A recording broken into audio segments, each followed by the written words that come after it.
Kepikiran nggak sih kita sudah keluar modal ratusan juta, benur sudah ditebar dengan penuh harapan, tapi pas dicek kosong, hilang begitu saja. Ini bukan karena penyakit atau karena kualitas air, tapi karena dimakan dari dalam. Wah, itu sih mimpi buruk paling klasik bagi petambak udang. Rasanya seperti memelihara pencuri di dalam rumah sendiri kan.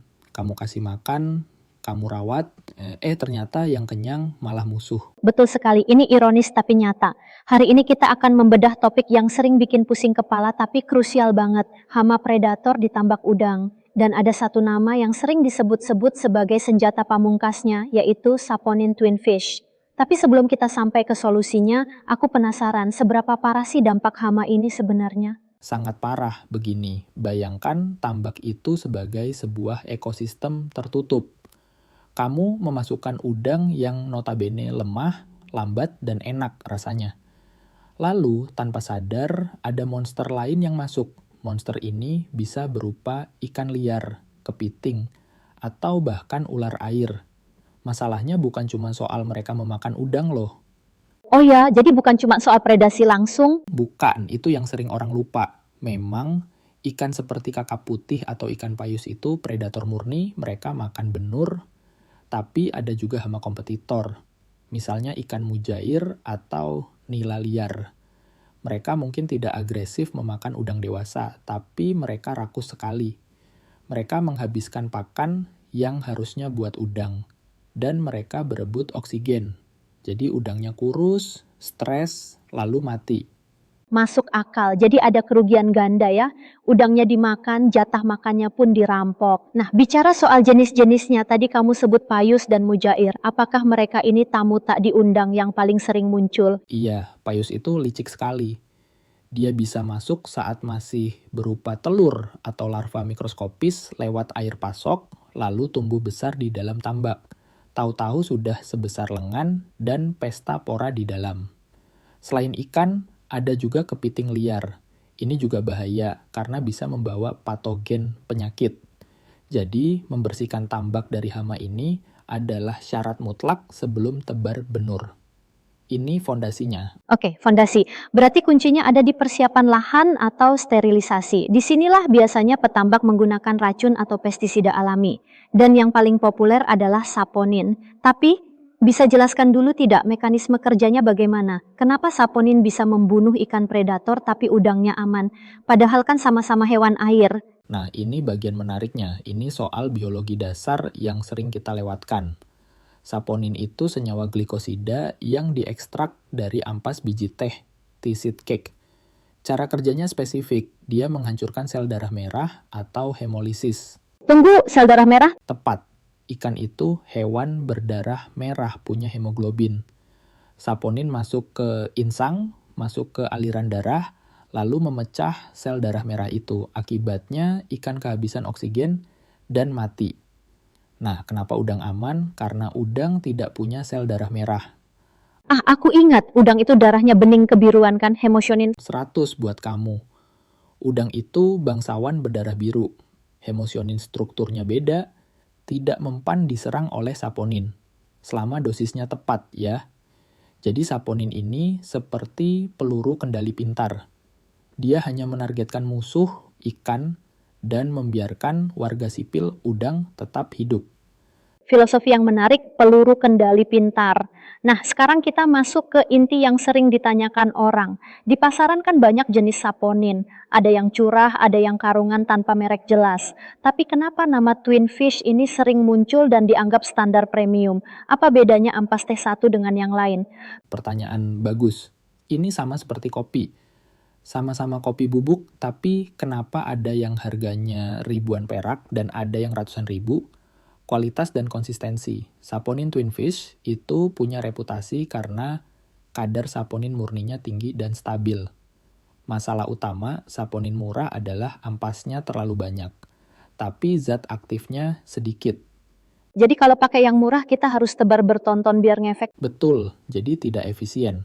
Dan parahnya lagi, kalau saponinnya tidak murni, dia meninggalkan residu organik yang busuk di dasar tambak. Bukannya bersih, malah nambah beban amonia.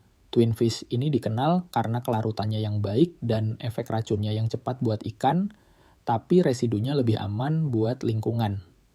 Oke, jadi posisinya Twinfish ini adalah opsi bagi petambak yang tidak mau ambil risiko alias main aman dengan kualitas. Bisa dibilang begitu. Dalam bisnis tambak, variabel ketidakpastian itu sudah terlalu banyak. Cuaca, harga pasar, penyakit. Petambak cerdas tidak mau menambah ketidakpastian dengan memakai obat yang mungkin ampuh, mungkin tidak. Twinfish memberikan kepastian. Oke, ikan liar pasti mati. Itu ketenangan pikiran yang mahal harganya. Menarik. Berbicara soal teknis, bagaimana cara penggunaannya yang paling efektif? Apakah tinggal lempar saja ke air seperti kasih makan ikan? Waduh, jangan sembarangan.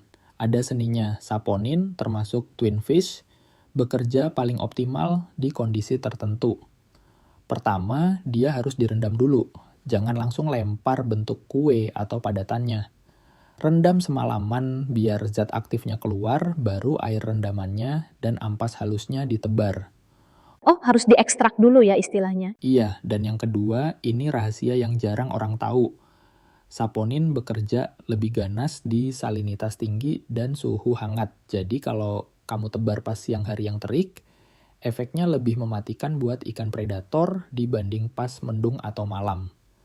Plus, kincir air harus nyala supaya sebarannya merata ke seluruh pojok tambak.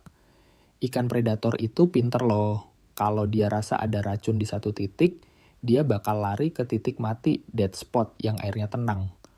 Wah, ternyata ikan juga punya insting bertahan hidup yang kuat ya. Jadi kincir air itu fungsinya untuk memastikan tidak ada tempat sembunyi bagi mereka. Tapi ada risiko tidak sih buat udangnya sendiri? Tadi kamu bilang aman, tapi apakah ada kondisi di mana saponin ini justru jadi bumerang? Tentu ada prinsip toksikologi, dosis menentukan racun. Meskipun udang kebal, kalau dosisnya gila-gilaan, ya udang bisa stres juga. Saponin itu juga menurunkan tegangan permukaan air dan bisa bikin berbusa.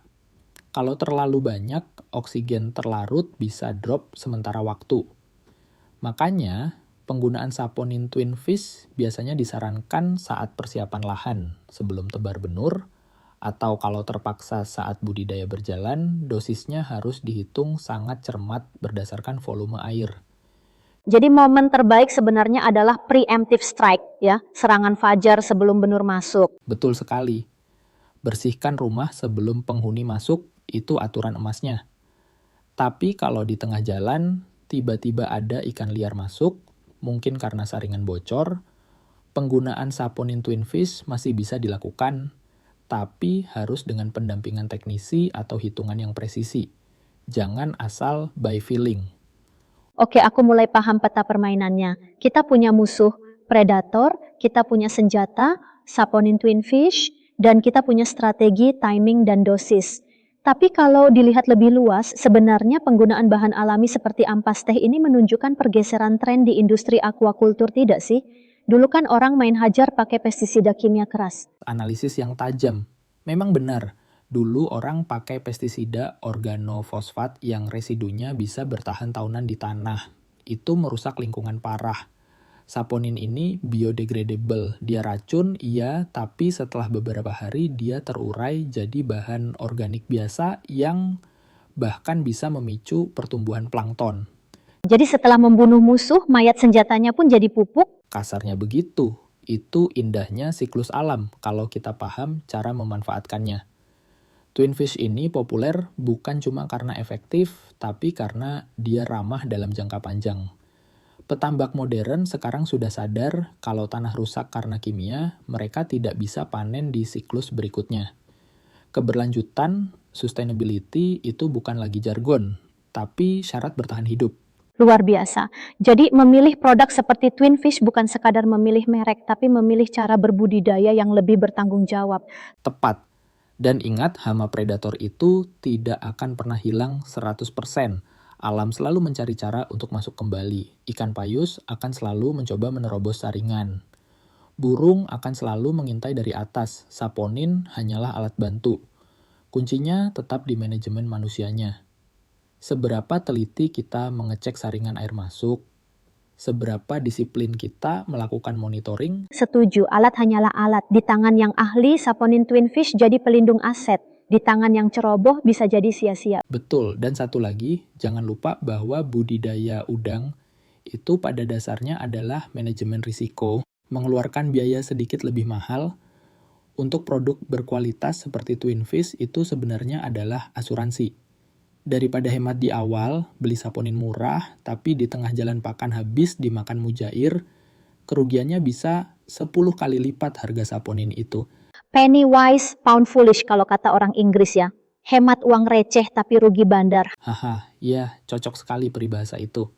Oke, kita sudah bahas panjang lebar dari jenis hama, mekanisme darah merah versus darah biru, sampai kenapa kualitas produk itu vital. Rasanya pendengar kita sudah punya amunisi lengkap untuk menghadapi siklus tebar berikutnya. Harapannya begitu, tidak ada lagi cerita horor benur, hilang dimakan hantu air.